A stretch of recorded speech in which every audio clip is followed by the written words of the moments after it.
नमस्कार दोस्तों, आप सभी का हमारे YouTube चैनल पर बहुत बहुत स्वागत है। तो आज की इस वीडियो में हम जीके के कुछ सवाल करने वाले हैं जो आपको रीट पात्रता एग्जाम के लिए लाभदायक होने वाले हैं। तो बिना टाइम वेस्ट किए इस क्लास को पूरा देखना। क्लास के एंड में आप बताना कि आपके 30 में से कितने सवाल राइट हुए हैं। तो बिना टाइम वेस्ट किए आज की इस क्लास को हम स्टार्ट करते हैं। पहला सवाल स्क्रीन पर है, जीण माता का मंदिर राजस्थान के किस जिले में स्थित है? सीकर, ब्यावर, कोटा या फिर जोधपुर? तो यहाँ पर आप सभी को बताना है कि जीण माता का मंदिर राजस्थान के किस जिले में स्थित है। यहाँ पर option number A Sikar right हो जाएगा। अब बढ़ते हैं अगले सवाल की ओर। यहाँ पे अगला सवाल है स्क्रीन पर, मेहरानगढ़ दुर्ग का निर्माण किसने कराया था? जसवंत सिंह ने, उमेश सिंह ने, सरदार सिंह ने या फिर राव जोधा ने? तो इसका आंसर आप सभी को बताना है कि मेहरानगढ़ दुर्ग का निर्माण इन चारों में से किसने कराया था। तो जिन लोगों ने यहाँ पर option number D Rao Jodha दिया है उनका यहाँ पर राइट हो जाएगा। तो बढ़ते हैं अगले सवाल की ओर। अगला सवाल है, वस्त्र निर्यातक नगर का दर्जा किस शहर को दिया गया है? भीलवाड़ा को, ब्यावर को, कोटा को या फिर जोधपुर को? तो आप सभी को बताना है कि वस्त्र नगरी का निर्माण या फिर दर्जा किस स्थान को दिया गया है या फिर किस जिले को दिया गया है। यहाँ पर ऑप्शन नंबर ए भीलवाड़ा आ जाएगा। बढ़ते हैं अगले सवाल की ओर। अगला सवाल स्क्रीन पर, जून 2020 तक मेट्रो नेटवर्क वाला राजस्थान का एकमात्र शहर कौन सा है? जोधपुर, जयपुर, बीकानेर या फिर उदयपुर? तो आप सभी को बताना है कि जून 2020 तक मेट्रो नेटवर्क वाला राजस्थान का कौन सा शहर है या फिर कौन सा जिला है। तो यहाँ पर ऑप्शन नंबर बी जिन लोगों ने जयपुर दिया है उन सभी का यहाँ पर राइट हो जाएगा। अब बढ़ते हैं अगले सवाल की ओर। यहाँ पे अगला सवाल स्क्रीन पर, राजस्थान में पहला गैस थर्मल पावर प्लांट कहाँ स्थित है? अंता में, रामगढ़ में, कोटा में या फिर बालोतरा में? तो सवाल नंबर 5 का आप सभी को आंसर बताना है। इसका आंसर क्या होगा? तो जिन लोगों ने ऑप्शन नंबर ए अंता बताया है उनका यहाँ पर राइट हो जाएगा। अब बढ़ते हैं अगले सवाल की ओर। अगला सवाल यहाँ पर आपकी स्क्रीन पर है, राजस्थान के राज्य जनजातीय विश्वविद्यालय का नाम बदल के नाम रखा गया है। मतलब राजस्थान के जो राज्य जनजातीय विश्वविद्यालय है उसका नाम बदल के नया नाम क्या रखा है? भोगीलाल पांड्या, गोविंद गुरु, मोतीलाल तेजावत या माणिक्यलाल वर्मा? तो इसका आंसर आप सभी को कमेंट्स बॉक्स में बताना है इसका आंसर क्या होगा। यहाँ पर इसका आंसर जिन लोगों ने option number B Govind Guru दिया है उनका यहाँ पर राइट हो जाएगा। बढ़ते हैं अगले सवाल की ओर। अगला सवाल है स्क्रीन पर, निम्नलिखित में से कौन सा राजस्थान में जल दुर्ग है? अचलगढ़ आबू, लोहागढ़ भरतपुर, गागरोन दुर्ग झालावाड़ या फिर चित्तौड़गढ़ दुर्ग चित्तौड़गढ़? इसका आंसर आप सभी को बताना है कि इसका आंसर क्या होगा। इसका आंसर जिन लोगों ने ऑप्शन नंबर सी गागरोन दुर्ग झालावाड़ दिया है उन सभी का यहाँ पे राइट हो जाएगा। अब बढ़ते हैं अगले सवाल की ओर। यहाँ पे अगला सवाल स्क्रीन पर है, राजस्थान के निम्नलिखित में से किस जिले को सुवर्णगिरी कहा जाता है? जोधपुर किला, बूंदी किला, जालोर किला या फिर आमेर किला? तो आप सभी को पता है यहाँ पर ऑप्शन नंबर सी जालोर किला राइट हो जाएगा। बढ़ते हैं अगले सवाल की ओर। यहाँ पे अगला सवाल है, मूसी रानी की छतरी कहाँ स्थित है? जैसलमेर में है, अलवर में है, उदयपुर में है या फिर जोधपुर में? तो इस सवाल का आंसर आप सभी को कमेंट्स बॉक्स में बताना है इसका आंसर क्या होने वाला है। इसका आंसर जिन लोगों ने अलवर बताया है यानी कि ऑप्शन नंबर बी बताया है उन सभी का यहाँ पर राइट हो जाएगा। अब बढ़ते हैं अगले सवाल की ओर। सवाल नंबर 10 स्क्रीन पर है, पुष्कर में सबसे प्रसिद्ध मंदिर है? गणेश जी का मंदिर, बाई जी का मंदिर, रमा बैकुंठ मंदिर या फिर वर्मा जी का मंदिर? तो आप सभी को बताना है कि पुष्कर में कौन सा मंदिर है जो सबसे प्रसिद्ध है। तो यहाँ पर जिन लोगों ने ऑप्शन नंबर डी बताया है वर्मा जी का मंदिर उन सभी का यहाँ पर राइट हो जाएगा। अब बढ़ते हैं अगले सवाल के ऊपर। अगला सवाल है, जोगी महल राजस्थान के किस जिले में या फिर किस स्थान पर स्थित है?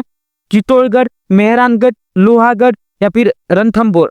तो आप सभी को बताना है कि जोगी महल वो राजस्थान के किस स्थान पर स्थित है। तो आप लोग अपना आंसर है वो कमेंट्स बॉक्स में बताइए।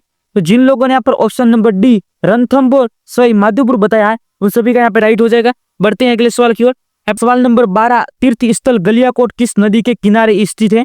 परवन नदी के किनारे, माही नदी के किनारे, साबरमती नदी के किनारे या फिर सोम नदी के किनारे? तो इसका आंसर आप लोग बताइए कि तीर्थ स्थल गलियाकोट है वो किस नदी के किनारे है। तो जिन लोगों ने ऑप्शन नंबर बी माई नदी के किनारे बताया उन सभी का राइट हो जाएगा। सवाल नंबर 13 स्क्रीन पर है, तुरतई माता मंदिर कहाँ स्थित है? तिलवाड़ा में, तलवाड़ा बांसवाड़ा में, नाडोल पाली में या फिर आमेर जयपुर में? तो इसका आंसर आप सभी को बताना है कि इसका आंसर क्या होगा। जिन लोगों ने option number B Talwara Banswara बताया उन सभी का यहाँ पे राइट हो जाएगा। बढ़ते हैं अगले सवाल की ओर। अगला सवाल है, लोक देवता तेजाजी महाराज का पवित्र तीर्थ स्थल बांसी डुगारी कहाँ स्थित है? नागौर में, बूंदी में, बीकानेर में या फिर झालावाड़ में? यहाँ पर जिन लोगों ने ऑप्शन नंबर बी बूंदी बताया है उन सभी का यहाँ पे राइट हो जाएगा। बढ़ते हैं अगले सवाल की ओर। यहाँ पे अगला सवाल है, जोधपुर का महामंदिर उपासना स्थल है नाथ संप्रदाय का, जसनाथ जी संप्रदाय का, बिश्नोई संप्रदाय का या राधा स्वामी संप्रदाय का। तो आप सभी को बताना है कि जोधपुर का जो मां मंदिर उपासना स्थल है वो किस संप्रदाय का है। तो यहाँ पर जिन लोगों ने ऑप्शन नंबर ए नाथ संप्रदाय बताया है उन सभी का तो यहाँ पर राइट हो जाएगा। बढ़ते हैं अगले सवाल की ओर। अगला सवाल है, राजस्थान का कौन सा नृत्य यूनेस्को की अमूर्त सांस्कृतिक विरासत सूची में शामिल है? घूमर है, कालबेलिया है, कच्ची घोड़ी है या फिर तेरह ताली। तो आप सभी को बताना है इसका आंसर कमेंट्स बॉक्स में कि सवाल नंबर 16 का आंसर क्या होगा। तो जिन लोगों ने यहाँ पर ऑप्शन नंबर बी यानी कालबेलिया बताया उन सभी का यहाँ पर राइट हो जाएगा। 17 स्क्रीन पर है, वाद्य यंत्र जो कच्ची घोड़ी नृत्य में बजाया जाता है, कमाईचा, अलगोजा, झांझ या फिर सुरनाई। तो आप सभी को बताना है कि कच्ची घोड़ी नृत्य में कौन सा वाद्य यंत्र बजाया जाता है। तो जिन लोगों ने झांझ बताया है ऑप्शन नंबर सी उन सभी का यहाँ पर राइट हो जाएगा। बढ़ते हैं अगले सवाल की ओर। सवाल नंबर 18 स्क्रीन पर है, निम्नलिखित में से कौन सा लोक नाट्य स्थान सुमेलित नहीं है? नौटंकी भरतपुर धौलपुर, रमत बीकानेर जैसलमेर, तुरा कलंगी मारवाड़ या तमाशा जयपुर।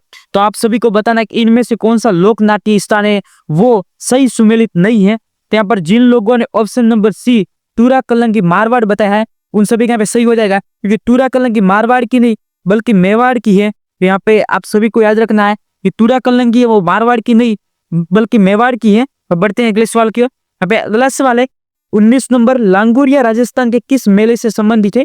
पुष्कर मेला, दशहरा मेला, बरतरी मेला या फिर केला देवी मेला। तो आप सभी को पता है कि लांगुरिया मेला है वो राजस्थान में केला देवी मेला से संबंधित है। अब बढ़ते हैं अगले सवाल की ओर। अगला सवाल है 20 नंबर, बूंदी की कजली तीज का त्योहार मनाया जाता है फाल्गुन पूर्णिमा को, भाद्रपद कृष्ण तृतीया को, भाद्रपद शुक्ल तृतीया को या चैत्र शुक्ल तृतीया को। तो आप सभी को पता है कि बूंदी की कजली तीज का त्योहार है वो भाद्रपद कृष्ण तृतीया को मनाया जाता है एंड ऑप्शन नंबर बी यहाँ पे राइट हो जाएगा। बढ़ते हैं अगले सवाल की ओर। अगला सवाल है, स्क्रीन पर कौन सा हस्तशिल्प स्थान सही सुमेलित नहीं है? Bandhej tie and dye Jaipur, Masuria sari Kaithoon Kota, लकड़ी के खिलौने बस्सी, तारकसी का काम उदयपुर। तो आप सभी को पता है यहाँ पर ऑप्शन नंबर डी है वो सुमेलित नहीं है, क्योंकि तारकसी का काम उदयपुर में न होकर नाथ द्वारा राजसमंद में होता है। अब बढ़ते हैं अगले सवाल की ओर। अगला सवाल स्क्रीन पर है, भीलों का प्रसिद्ध लोकगीत किसी स्त्री को पुरुष साथ मिलकर गाते हैं, सुवलिया, जोरावा, सुपना या फिर हमसीडो। तो इसका आंसर तो आप सभी को पता ही होगा कि इसका आंसर हमसीडो ऑप्शन नंबर डी राइट हो जाएगा। अब बढ़ते हैं अगले सवाल की ओर। अगला सवाल है स्क्रीन पर, राजस्थान स्कूल ऑफ आर्ट्स की स्थापना किसने की? मानसिंह फर्स्ट ने, मिर्जा राजा जय सिंह ने, सवाई जय सिंह ने या फिर महाराजा सवाई राम सिंह द्वितीय ने। तो आप सभी को बताना है कि राजस्थान स्कूल ऑफ आर्ट्स की स्थापना किसने की। यहाँ पर ऑप्शन नंबर 20 जिन लोगों ने बताया है उन सभी का यहाँ पर राइट हो जाएगा। बढ़ते हैं अगले सवाल की ओर। अगला सवाल है स्क्रीन पर, राजस्थान राज्य अभिलेखागार कहाँ स्थित है? बीकानेर में है, जयपुर में है, जोधपुर में है या फिर उदयपुर में है। तो जिन लोगों ने ऑप्शन नंबर ए बीकानेर बताया है उन सभी का यहाँ पे राइट हो जाएगा। तो बढ़ते हैं अगले सवाल की ओर। अगला सवाल स्क्रीन पर है, शिशपुल नामक आभूषण शरीर के किस अंग पर पहना जाता है? शिशपुल आभूषण सिर में पहना जाता है, नाक में पहना जाता है, गर्दन में पहना जाता है या फिर कान में पहना जाता है। तो आप लोग अपना आंसर जरूर बताइए। तो जिन लोगों ने ऑप्शन नंबर ए सिर बताया है उन सभी का राइट हो जाएगा। बढ़ते हैं अगले सवाल की ओर। यहाँ पे अगला सवाल है, राजस्थान में सर्वाधिक प्रतिशत वाली अनुसूचित जनजाति है? भील जनजाति, मीणा जनजाति, ग्रासीय जनजाति या फिर से भील मीणा दोनों जनजाति। तो आप सभी को बताना है कि राजस्थान में सर्वाधिक प्रतिशत में पाई जाने वाली अनुसूचित जनजाति है। जिन लोगों ने ऑप्शन नंबर बी मीणा बताया है उन सभी का यहाँ पे राइट हो जाएगा। अब बढ़ते हैं अगले सवाल की ओर। अगला सवाल स्क्रीन पर है, निम्नलिखित में से किस जिले में गोड़वाड़ी बोली जाती है? जैसलमेर, जालोर, डूंगरपुर या फिर अजमेर। तो आप सभी को पता है कि जालोर में बोली जाती, ऑप्शन नंबर बी राइट हो जाएगा। बढ़ते अगले सवाल की ओर। अगला सवाल है, चेतावनीरा चुंगटिया किसने लिखा? प्रताप सिंह बारट ने, जोरावर सिंह बारट ने, राव गोपाल सिंह ने या फिर केसरी सिंह बारट ने। तो आप सभी को पता है कि चेतावनीरा चुंगटिया वो केसरी सिंह बारट ने लिखा है। ऑप्शन नंबर यहाँ पर डी राइट हो जाएगा। अगला सवाल है स्क्रीन पर, राजस्थान में धूप में सुखाई गई हरी पत्तेदार सब्जी कहलाती है? पांसी, पंचकूट, पचेरी या फिर भूसी। तो आप सभी को पता है कि राजस्थान में धूप में सुखाई गई हरी पत्ती सब्जियों को पांसी कहा जाता है। ऑप्शन नंबर ए राइट हो जाएगा। बढ़ते हैं अगले सवाल की ओर। अगला सवाल स्क्रीन पर है, निम्नलिखित में से कौन सा एक महाजनपद राजस्थान में स्थित था? अंग, मत्स्य, अवंती या फिर चेदी। तो आप सभी को पता है मत्स्य है तो हमारा राजस्थान में था। आज की वीडियो आपको कैसी लगी आप लोग अपनी राय कमेंट्स बॉक्स में बता सकते हो, और आपके 30 में से कितने सवाल राइट हुए ये भी आप लोग अपना आंसर है वो कमेंट्स बॉक्स में बता देना। सो मैं मिलूंगा न्यू क्लास में न्यू सवालों के साथ। तो फिलहाल के लिए बाय गाइस।